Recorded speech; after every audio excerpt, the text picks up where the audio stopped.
하나님의 은혜와 평강이 오늘 말씀 듣는 모든 분들에게 함께 하시기를 주님의 이름으로 축원합니다. 엊그제 BTS 방탄소년단이 광화문에서 제대하고 나서 처음으로 컴백 공연을 했습니다. 한 10만 명쯤 모였다고 알려져 있고 10만 명 정도 모인 거는 이제 뭐 그럴 수 있는데 그 넷플릭스로 온라인으로 들어와서 참석한 사람이 500만 명이 넘는다 그래요.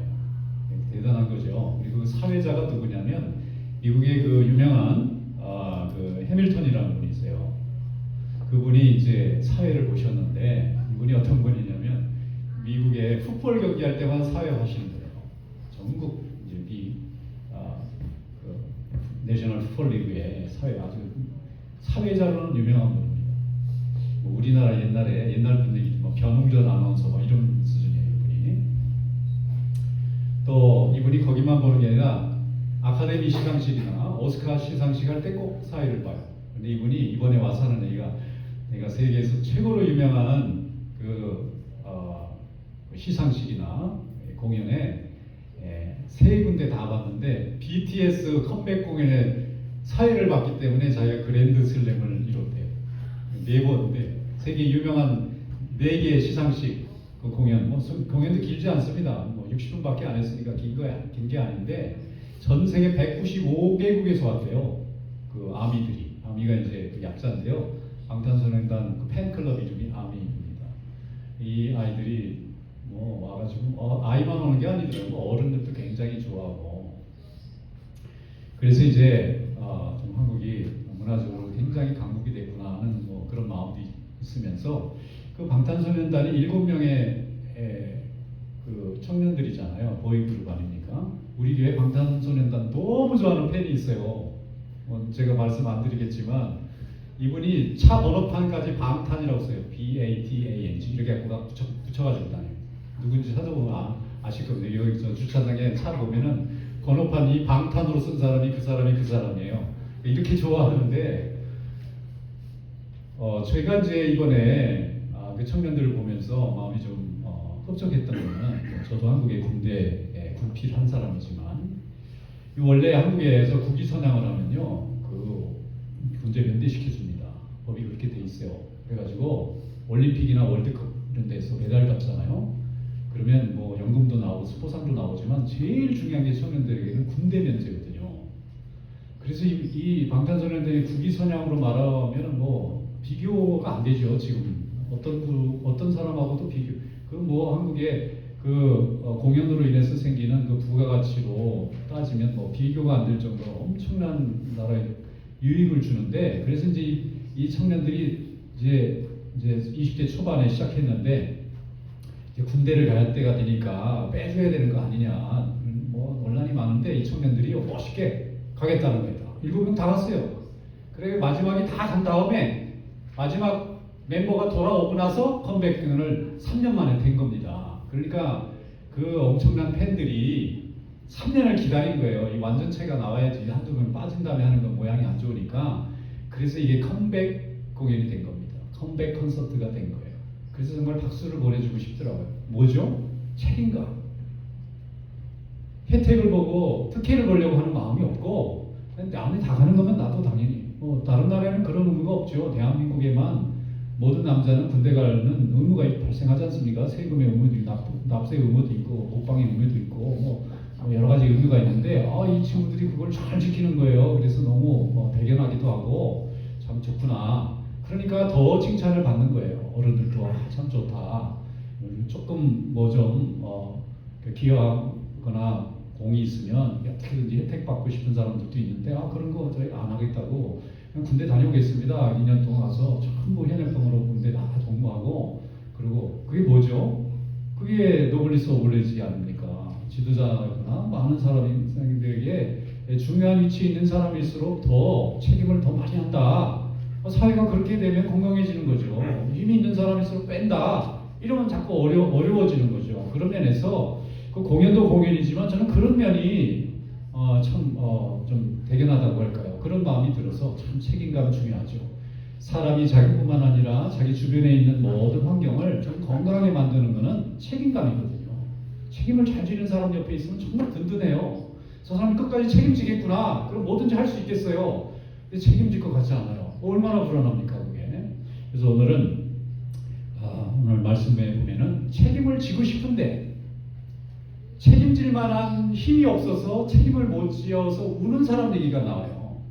그게 베드로 얘기입니다. 오늘 말씀이 여러분들에게 더 큰 하나님 앞에 믿음의 성장과 은혜가 있기를 주님의 이름으로 축원합니다. 하나님 말씀 함께 읽어보겠습니다. 누가복음 22장 57절로 62절 말씀 한 목소리 읽겠습니다. 베드로가 부인하여 이르되 여자여 내가 그를 알지 못하노라 하더라. 조금 후에 다른 사람이 보고 이르되 너도 그 도당이라 하거늘 베드로가 이르되 이 사람아 나는 아니로라 하더라. 한 시간쯤 있다가 또 한 사람이 장담하여 이르되 이는 갈릴리 사람이니 참으로 그와 함께 있었느니라.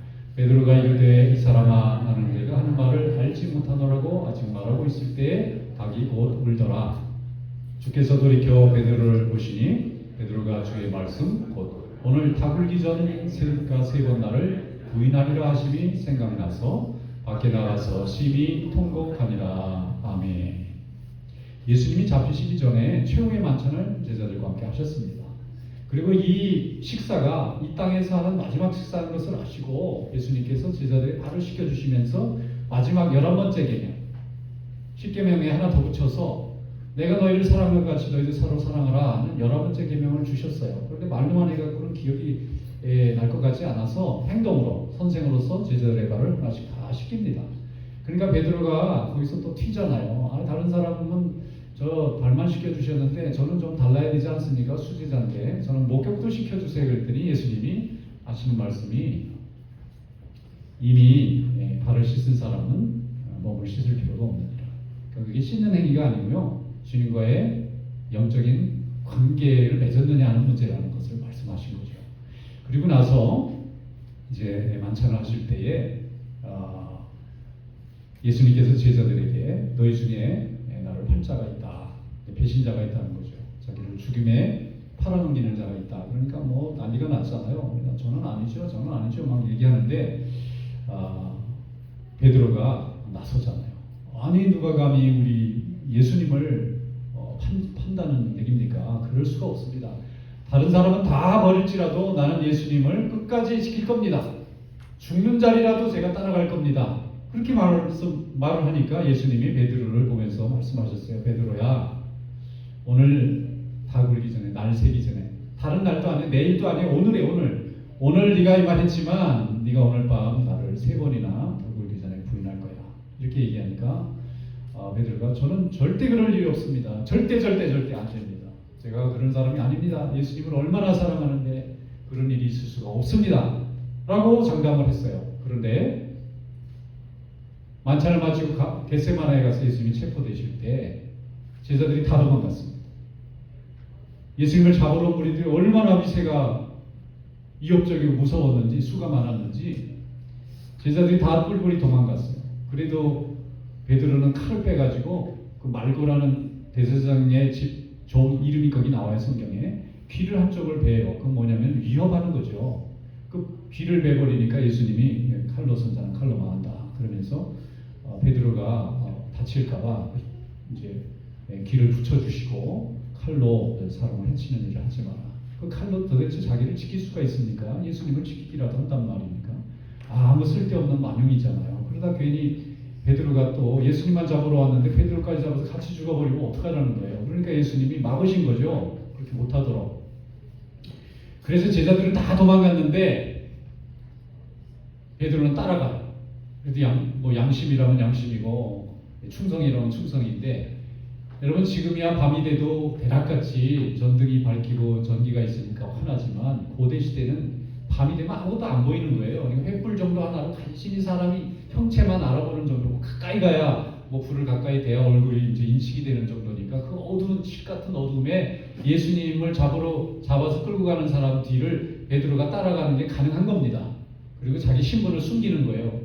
얼굴을 뒤집어 쓰고 왜냐하면 예수님이 정말 어떻게 당하시는지 너무 걱정이 되잖아요. 다른 제자들은 걸음만 날 살려라고 다 도망갔는데 그래도 베드로는 예수님의 사랑이 너무 깊고 너무 강하니까 예수님이 어떻게 될지 너무 걱정이 되는 거예요. 그래서 몰래 숨어서 베드로가 아닌 것처럼 따라서 그 무리를 따라갔더니 그 대제사장 가야바의 집에 끌고 가서 예수님을 막 침을 뱉고 뺨을 때리고 머리를 때리고 온갖 모욕을 다 주지 않습니까?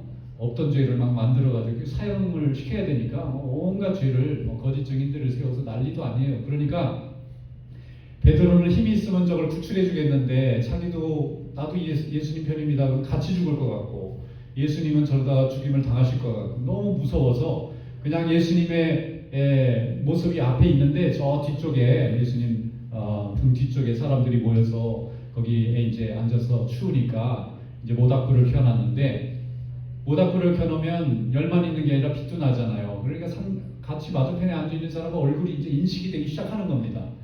그런데 가만히 앞에 있는 사람이 보니까 이 베드로인 거예요. 평소에 예수님 옆에 제일 많이 나타나는 사람이 그 앞에 싹 숨기고 앉아있으니까 이 사람 예수님하고 같이 있는 제자 같은데 그러니까 베드로가 무서워서 자기도 예수님처럼 죽임을 당할까봐 아닙니다. 나는 그런 사람 아닙니다. 나 이 사람 모르는 사람이에요. 조금 있다가 한 시간 뒤에 또 다른 사람이 또 알아봅니다. 당신 이 사투리 갈릴리 사투리인데 그러면 이 갈릴리에서 온 사람이 그 갈릴리 온 사람이 예수님 사람 맞는데 당신 제자 아니야? 그러니까 아니라고 막 손사래를 치면서 왜 그럴까요?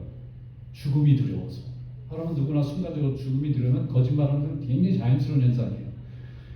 그리고는 세 번째 또 어떤 사람이 또 다른 사람을 알아봅니다. 당신 분명히 저 예수의 제자 같은데 내가 봤던 것 같은데 그러니까 이 사람이 베드로가 장담을 하면서 난 저 사람 절대 모르는 사람이라고 말을 했습니다.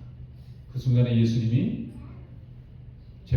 지금 모욕을 당하고 서 계신 데서 오늘 말씀해 보면 오직 누가복음만 그렇게 기록해요. 뒤로 돌아셨어요. 예수님이 마지막 베드로가 나는 저 사람을 절대 모릅니다 라고 말하는 순간에 예수님이 뒤를 돌아오시고 예수님과 베드로의 눈이 딱 마주쳐버려요. 베드로가 그제서 정신이 번쩍 드는 겁니다. 근데 예수님의 눈빛이요. 너 그럴 수 있어. 내가 분명히 말했잖아. 너 3번이나 나 부인할 거라고 오늘 밤 나 새기 전에. 어떻게 제자가 그럴 수 있니 너. 나를 그렇게 사랑한다면서 목숨도 내놓을 거라면서 라고 하는 눈빛이 아니고 괜찮다. 너는 살아야 된다. 절대로 네 신분을 드러내지 마라. 나는 내 갈 길을 가지만 네가 가는 길이 아니야. 여기는 네가 여기서 죽으면 안 돼. 너는 살아남아서 내 일을 해야 돼. 그러니까 절대로 말하지 마라. 그 눈빛인 거예요. 그러니까 베드로가 그 눈빛을 보고 견딜 수가 없는 겁니다. 너무 괴로운 거예요. 예수님이 자기를 책망하는 눈빛이 화가 나는 눈빛이 아니고 사랑의 눈빛이에요. 그리고 네가 내 제자라는 걸 지금 여기서 말해왔어. 네 목숨을 빼앗기면 안 된다는 간절한 눈빛인 겁니다. 그게 예수님이 돌아보고 아무 말 없음이 없는 거죠. 만약에 화나는 눈빛이 또 그럴 수 있어 라고 말하면 쟤도 잡혀가는 거예요. 그 자리에서. 근데 예수님은 말없이 베드로를 쳐다만 보시고 무언의 사인이죠. 그리고 베드로는 견디지 못하고 밖에 나가서 읽으면 심히 통곡하니라. 우리말에 딱 좋은 말이 있어요. 대성통곡을 했다. 그런 말이 딱 잘 맞아요. 베드로는 왜 그렇게 대성통곡을 했을까요? 예수님을 너무 사랑해요. 그래서 정말 지켜드리고 싶어요. 그래서 자기 목숨을 잃어버리는 죽음은 진짜 무서운 거예요. 자기도 죽을까봐 너무 무서운 거예요. 그래서 목숨은 잃고 싶지 않아서 두려운데 내가 사랑하는 사람을 지켜주고 싶은 그 사람도 서로 충돌을 하면 사람은 눈물을 흘리게 되는 거예요. 그래서 베드로가 우는 겁니다. 영어로 보면 wept bitterly 이렇게 돼 있어요. 굉장히 고통스러워하면서 울었다. 이렇게 돼 있어요. 그건 뭐죠? 증거죠. 베드로가 예수님을 정말 사랑하고 있다는 증거 아닙니까? 여러분 사랑하지 않는 사람한테 눈물이 납니까? 사랑하는 사람이 매 맞든 죽든 내가 사랑하지 않으면 아무 감정이 없어요. 아무리 사랑하든 이혼했는데 그 사람 뭐 잘못했다 그러면 사랑하면 고통스러운 눈물을 흘리지만 사랑하지 않으면 눈물이 없어요. 눈물이 메말라 버리는 겁니다. 자기가 사랑하지 않는 대상을 위해서는 고통하지 않는 거예요. 그런데 베드로는 눈물을 고통스러우면서 흘렸습니다. 다 듣고 계셨을 겁니다. 남대문 새벽에 어디 어둠컴컴하면서 웬 사내가 엉엉 우는 소리 안 들렸겠습니까? 뭐 입을 틀어박고 울었겠어요. 엉엉 울었죠 그냥. 그러면 예수님은 베드로의 진심을 아신 거죠. 힘이 없어서 지키지는 못하는데 사랑하는 사람 지키기는 싶은데 목숨이 두려우면 또 무섭거든요. 그러니까 통곡을 하면서 우는 겁니다. 그래서 예수님께서 눈빛으로 괜찮다라고 말하는 거예요. 그래서 내가 마시는 잔을 내가 마실 수 있으며 내가 가는 길을 네가 갈 수 있느냐라고 물으셨던 겁니다. 그건 주님의 길이지 베드로가 갈 수 없는 거예요. 그리고 그때 가는 게 아닙니다. 아직 때가 아니에요. 예수님이 죽을 때 같이 죽으면 안 돼요. 예수님 돌아가시고 복음이 세상에 온전히 퍼져나간 뒤에는 괜찮아요. 그때는 하나님이 부르시면 순교의 잔도 받을 수 있어요. 그러나 지금은 아무것도 이루어지지 않고 예수님이 이 세상에 딱 12제자 그 중에 하나는 배신해서 죽어버렸어요. 11명이 남았잖아요. 그 11명은 예수님이 3년 동안 날마다 어떻게 사셨는지 무엇을 하셨는지를 본 유일한 증인들입니다. 이들이 다 사라지면 복음도 없잖아요. 살아남아야 되는 거죠. 말씀은 있는데 그걸 딜리버리하는 사람이 존재해야 되니까 예수님은 제자들을 아끼신 겁니다. 칼도 뽑지 마라 한 거고 그리고 거기에서 자기를 드러내서 만용으로 아까운 그 훈련시켜놓은 그 하나님의 제자 그 복음에 엄청난 씨앗을 품고 있는 이 미랄이 없어져 버리는 걸 원치 않으셨던 겁니다. 누가복음 22장 57절로 62절 말씀 우리가 함께 읽었는데 그 말씀 뒤에 보면은 이 베드로가 하나님 그 앞에서 자기를 부인하고 예수님의 말씀을 들으면서 고통하고 괴로워하는 증거가 거기에 다 나와요. 나중에 예수님께서 부활하신 후에 이제 베드로를 찾으러 갈릴리 해변가에 나타나셨어요. 베드로는 예수님의 면전에서 모른다고 3번 부인한 이게 너무 큰 상처가 됩니다. 영어 보면 헐트라고 돼 있잖아요. 헐트 됐어요. 완전히. 자기 자신이 자기가 미운 거예요. 이야, 내가 주님 앞에 죽은데도 내가 주님 보호하겠다고 장담을 왜 했나. 근데 그 순간에 죽음이 벌어서 나는 저 사람 3번이나 모른다고 말한 나는 누군가. 이 자괴감 때문에 견딜 수가 없는 거예요. 그래서 사람들은 나한테 제자라고 부르지도 마라. 나는 예수님 면상에 가룟유다는 숨어서 속여가지고 예수님을 팔아넘긴 제자라면 자기도 가룟유다하고 결과론적으로는 다를 게 없는 거예요. 지키지도 않았으니까. 너무 괴로운 거예요. 그러니까 업으로 돌아갑니다. 복음 전하는 일 다 버렸어요. 교회 나오기 전에 옛날 생업으로 돌아간 겁니다. 교회에서 직분 받은 거 다 내버리고 옛날 예수 믿지 않았던 때 했던 직업으로 돌아가 버린 거예요. 예수님이 그냥 두실 리가 없잖아요. 부활하신 예수님이 요한복음에 보면 갈릴리에서 고기나 잡고 있는 예수님이 처음 고기 잡을 때 베드로를 찾아가셨던 그 갈릴리 그 해변입니다. 거기 예수님이 다시 나타나셨어요. 해변가에서 물가에서 고기를 이제 그물을 내려서 고기를 잡는 겁니다. 다 베드로, 안드레, 야고보, 요한 이 사람 다 뭡니까? 갈릴리 어부들이잖아요. 그러니까 원래 예수님 없어졌으니까 이제 자기가 할 일도 없어지고 고기나 잡으러 가자. 사람 낚는 어부고 보고 아예 필요 없다. 고기나 잡자. 그리고 다 내려가는데 요한복음에 보면 요한이 여전히 베드로하고 사랑 경쟁을 예수님을 놓고 해요. 그래서 여기도 요한복음의 그 기록을 보면 예수님이 사랑하시는 제자가 이렇게 꼭 쓰는 게 요한 자기 자신을 말하는 거예요. 왜냐면 요한복음은 요한이 제자잖아요. 내 마음대로 쓰는 거예요. 막 집어넣는 거예요. 다른 사람 동의하든 말든 내가 마음대로 쓰는 건데 맨날 자기가 예수님에게 가장 사랑받은. 여러분 질투도 방향이 중요해요. 질투 자체는 안 중요해요. 그렇게 중요하지 뭐 그게 나쁘다 좋다는 걸 떠나서 예수님의 사랑을 질투하고 봉사도 질투하고 믿음도 질투하고 그럼 뭐가 돼요? 근데 질투를 세상에 사람의 매력을 갖고 하는 사람이 있어요. 돈의 크기 가지고 뭐 사람의 칭찬 이런 거 그게 질투할 게 아닙니다. 그런 건 그건 사람을 망가뜨리는 거고요. 믿음, 하나님 앞에 봉사, 하나님의 일을 질투하고 경쟁하면 큰 열매가 나타납니다. 그래서 이제 요한이 거기 그렇게 써 있잖아요. 주님에게 사랑을 받는 제자가 저 해변가에 한 분이 서 있는데 주님이시다라고 말했다는 거예요. 앞에 굉장히 서두가 길어요. 그렇게 안 써도 되는데 예수님이 부활하셔서 오신 겁니다. 뭐 예수님은 몸도 있고 영도 있고 다 있으시잖아요. 부활하시기 때문에 우리하고는 다른 차원으로 존재하시죠. 그 양태가. 그래서 갈릴리도 계시고 나사렛에도 계시고 한 사람에게도 나타나고 500사람에게도 다 존재해서 보여줬다. 그 사도 바울의 기록이에요. 그게. 그러니까 우리처럼 이렇게 4차원에 갇혀 있는 사람이 아니라 5차원, 차원이 다른 세계에 이렇게 있다. 3차원이죠. 4차원의 세계에 있다. 이렇게 이제 우리가 좀 생각을 해볼 수가 있는데 예수님이 부활하셔서 오셨어요. 그래서 제자들이 고기 잡는데 배 오른쪽에 그물을 던져서 고기를 낚으라. 이거 어디서 많이 본 장면이죠. 마태복음 시작 부분에 예수님이 똑같은 방법으로 제자들을 불렀는데 말씀하시는 것도 그렇고 고기가 엄청나게 잡혔단 말입니다. 그게 153마리가 잡혔다는 얘기가 있어서 어떤 분은 뭐 그 모나미 회장님이신가요? 그분은 거기다 볼펜 끝에다 꼭 153을 붙여놔서 저희 학교 다닐 때 많이 썼는데 난 그게 무슨 숫자인지 잘 모르겠어요. 공장 나오는 뭐 도크 이름인가 생각했더니 요한복음에 나온 말씀이십니다. 그런데 그 예수님을 보고 요한이 예수님이다 하고 제일 먼저 알아봤어요. 그건 진짜 공입니다.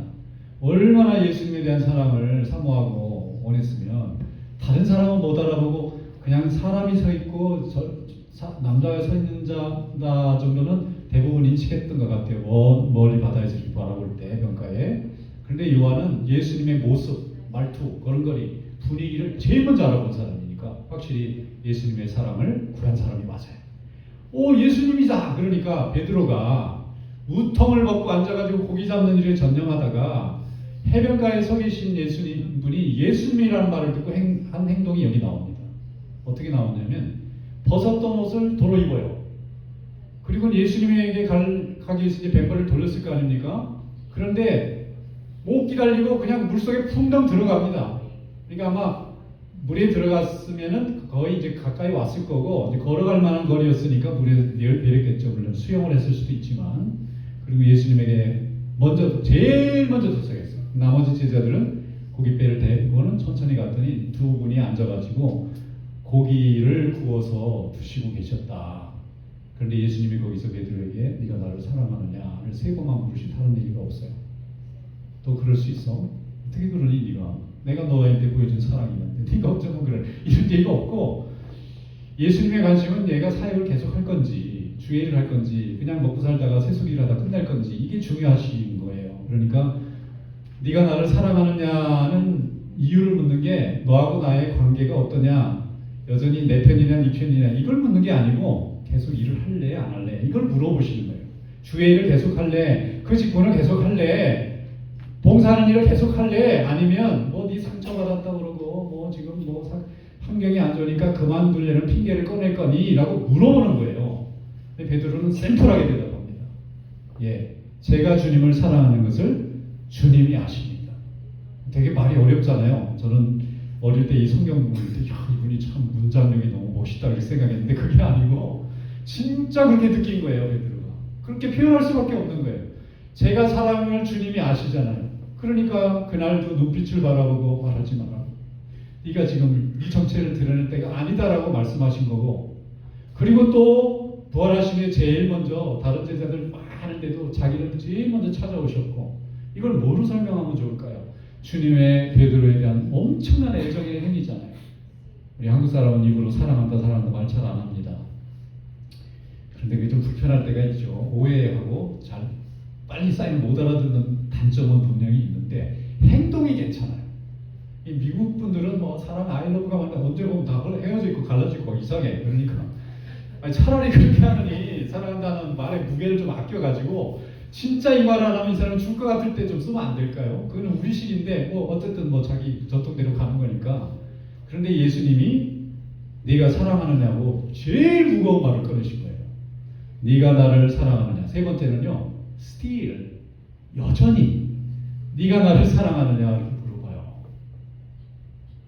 이분도 other people 다른 사람들이 다 아닐지라도 너는 정말 나를 사랑하느냐 이렇게 물어보니까 베드로가 계속 대답을 주님이 저를 사랑하시는 것을 주님이 아십니다 이렇게 얘기하죠. 그러니까 예수님이 거기에 대한 대답으로 내 양을 쳐라. feed my sheep. 이렇게 말씀하십니다. 내 양이 뭐죠? 뭘 걸기거리 다니는 네 발 달린 양을 말하는 거예요? 그게 아니잖아요. 하나님의 말씀을 듣는 성도들, 앞으로 복음을 듣고 주의 일에 헌신하고 평생 예배자로 주님을 찬양할 성도들, 이 성도들을 위해서 네가 가지고 있는 모든 물질과 시간과 뭐 인생을 다 바쳐서 그들이 계속 예배드릴 수 있도록 만들 수 있겠느냐, 이걸 물어보신 거잖아요. 그게 내 양을 치라는 말씀의 의미죠. 정확하게 저기 외양간에 있는 양들을 끌고 다니라는 말이 아니잖아요. 그래서 베드로가 아멘한 겁니다. 3번 부인했으니까 3번 사랑 확인하고 다 풀어주신 거예요. 그래서 베드로가 그때부터 충성을 다해서, 여러분 누가 나를 위해서 죽도록 사랑해주면 기분이 어떨까? 나도 그렇게 하고 싶죠. 예수님은 그렇게 사람의 마음을 얻으셨지 힘으로 막 강제로 권위로 지위로 막 이런 걸로 누르신 적이 없고요. 예수님은 그런 방법으로 우리를 다스리신 적이 아예 없어요. 만약에 그런 교회가 있거나 그런 복음이 있다면 가짜입니다. 주님은 우리를 그렇게 만드셨기 때문에 우리를 세상에 어찌할 수 없는 겁니다. 전설에 의하면 요한복음 21장 17절에 이렇게 되어 있어요. 세 번째 이르시되 요한의 아들 시몬아 내가 나를 사랑하느냐 하시니 주께서 세 번째 내가 나를 사랑하느냐 하심으로 베드로가 근심하여 이르되 주님 모든 것을 아시오매 내가 주님을 사랑하는 줄을 주께서 아시나이다. 주께서 이르시되 내 양을 먹이라. 이 말씀을 제가 좀 쉽게 표현해 드린 겁니다. 전설에 의하면 로마 교회가 박해를 받을 때 베드로가 로마 교회의 헤드가 돼 있었잖아요. 이 사람이 유학을 했습니까? 학위가 있습니까? 갈릴리 어부잖아요. 근데 왜 헤드가 되죠? 헤드가 되려면 잘 배워야 되지 않습니까? 그런데 복음의 세계는 그런 거 없어요. 많이 배우고 세상의 주의는 아무 도움이 안 돼요. 그래서 사도 바울이 배설물과 가시겠다고 하는 말이 그냥 괜히 하는 뭐 겸손하려고 하는 말이 아니고 진짜 자격이 방해가 됐기 때문에 그래요. 배웠다는 거, 가졌다는 거, 그 좋은 가문이 복음에 너무 방해가 되는 거예요. 그래서 정말 치워버리고 싶은 만큼 혐오스러울 만큼 안 좋기 때문에 배설물로 여기노라 이렇게 말을 하는 겁니다. 겸손하고 순종하고 책임지고 헌신하는 거 아니면 주의 일을 한 발짝부터 끌고 갈 수 없는 겁니다. 사람들이 그렇게 어리석지 않아요. 제가 이익을 얻기 위해서 복음을 전하는지, 내가 그분의 믿음을 정말 세워주고 싶어서 지금 헌신하고 있는지 다 알아봅니다. 이런 어린애들 다 알아요. 그래서 하나님의 교회가 서고, 그래서 예배가 지켜지고, 그 기도가 이루어지고 하나님의 능력과 응답이 있게 되는 것입니다. 베드로가 최고 수장이 됐잖아요. 로마 교인들이 불러 모셔온 거예요. 갈릴리에. 그때 당시에 지식인이면요 유창한 라틴어를 해야 됩니다. 라틴어가 로마의 공식 언어예요. 지금 영어같이. 베드로가 라틴어 하나요? 전혀 모릅니다. 이 사람 갈릴리 바깥에 나가서 어디 공부하거나 여행 다닌 적도 없습니다. 예수님도 머스트 에리아 정도 안에서만 살다 돌아가셨어요. 한 번도 다른 적 여행해 보신 분이 아닙니다. 그런데 왜 그분을 전 세계가 그렇게 사모하죠? 베드로가 그래서 초빙을 받아가지고 로마 교회에 와서 로마 교회 와보니까 난리도 아닙니다. 지금 제국에서는 기독교가 너무 커지니까 이것들이 혹시 반역단체 아닌가 싶어가지고 온갖 누명을 씌워서 뭐 피를 나누고 살을 나눈다는 게 사기꾼이다. 살인, 사람들 잡아다 유괴로 잡아먹는 놈들이요. 이래가지고 살인자 누명을 씌우죠. 그리고 성제에게만 절해야 되는데 우리 주인은 따로 있습니다. 이건 완전히 반역단체 맞아요. 그래서 박해한 겁니다. 명분이 돼요. 싹 다 잡아 죽여라. 그래가지고 네로 황제 때 이 사람이 이상한 사람이지 않습니까? 로마가 원래 목적 업무로 어마어마한 전통을 가졌는데 이거 싹 태워버리고 신도시를 만들려고 불을 질러요. 근데 난리잖아요. 그러니까 기독교인들이 했던 운명을 씌우고 사자밥으로 다. 정치라는 건 비열한 겁니다. 속이기를 잘해야 권력을 유지하는 구조예요. 그러니까 기독교인들이 다 잡혀 죽어가지고 그 교인들이 큰일 났어요. 베드로 선생님 빨리 피신하셔야 됩니다. 다른 사람은 다 죽어도 베드로 선생님이 사라지면 예수님을 눈으로 본 사람이 사라지는 거니까 다시 복음을 세우고 다시 교회를 세울 때 그걸 증언해 줄 사람이 없어요. 너무 귀중한 분이니까 피신하셔야 됩니다. 그러니까 베드로가 듣고 보니까 말이 맞아요. 그래서 피신을 해요. 전설에 의하면 로마가 불타고 교인들이 막 잡혀서 사자밥으로 막 다 죽임당할 때 등을 돌리고 베드로가 열심히 살아남아야 나중에 교회를 다시 재건한다. 막 도망가고 로마가 보이는 내려다보는 언덕을 도망가고 있었다고 해요. 전설이니까 성경에는 없는 일입니다. 믿거나 말거나 하지만 그래서 신빙성이 있으니까 지금까지 내려왔겠죠. 열심히 도망가는데 갑자기 앞에서 예수님이 나타나신 거예요. 부활하신 예수님이 슬픈 얼굴로 아무 말 없이 걸어내려는 거예요. 근데 가만히 보니까 너무 반갑잖아요. 베드로는 그러지 않아도 예수님 순찰하시는 본 적이 없는데 그 예수님이 자기 앞에 이게 환상인지 뭔지 잘 모르지만 나타나시니까 너무 반가워서 예수님 하고 달려가서 발을 붙잡았는데 우리가 사슬에 매여 계시고 그래서 그때 베드로가 말합니다. 쿠어바데스 도미네. 이건 라틴어예요. 이 베드로는 라틴어하는 사람이 아니니까 자기네 말인 아람어나 히브리어를 썼을 거예요. 그런데 누가복음은 이게 로마 제국에 있는 사람들이 복음을 전해야 되니까 라틴어로 이제 라틴어로 쓰거나 헬라어로 써야 되니까 헬라어로 쓴 겁니다. 그래서 그 라틴어 말이 쿠어바디스 도미네. 이게 뭐냐면 주여 어디로 가시나이까? 라고 묻는 거예요.